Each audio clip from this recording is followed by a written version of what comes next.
नमस्ते मित्रांनो, आज आपण पाहणार आहोत जुने मराठी बालभारती इयत्ता 4थी आम्हालाही हवाय मोबाईल। माझं एकदा ऐक ना आई, मी आता मोठी झाले असं तूच नाही का म्हणालीस? मग मलाही सगळ्यांसारखा एक छान मोबाईल फोन पाहिजे की नाही? कशासाठी म्हणजे काय? बोलण्यासाठीच ना असतो फोन।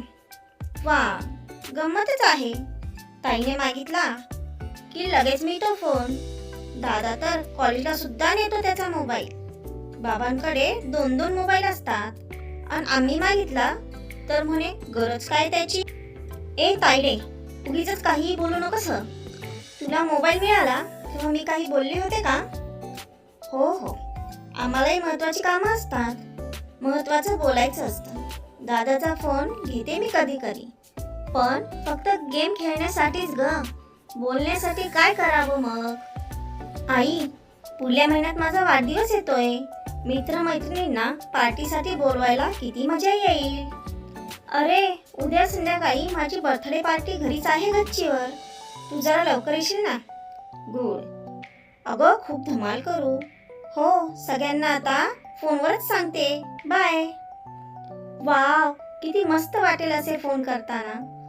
आई, अगं शाळेत अचानक सुट्टी घ्यावी लागली तर उगीच बोलणी ऐकावी लागतात सरांची। त्यापेक्षा पप्पा कसे घरातूनच ऑफिसला फोन करतात, तसा सरांना शाळेत फोन करायचा।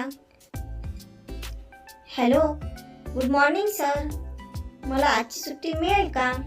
जरा महत्वाचं काम आहे घरी। हो सर, उद्या नक्की येणार शाळेत। Thank you sir. खूप कामं करता येतात अशी। तू सांग ना बाबांना। ताईच्या वेळी नाही का तू सांगितलंस बाबांना? ताई तुझी लाडकी आणि मी काय दोडकी आहे का ग? आता तुझ्याकडे नसला म्हणून काय मलाही नको का मोबाईल? अगं, माझा मोबाईल आला की तो आपण दोघी मिळून वापरू। नक्की? आजी, तू नको आईला रागावूस। काय म्हणतेस?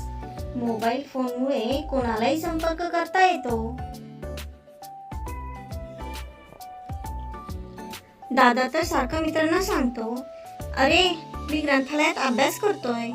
तू म्हणतेस ते खरं, पण मोठी माणसं करतात असं आम्ही मुलं नाही करणार।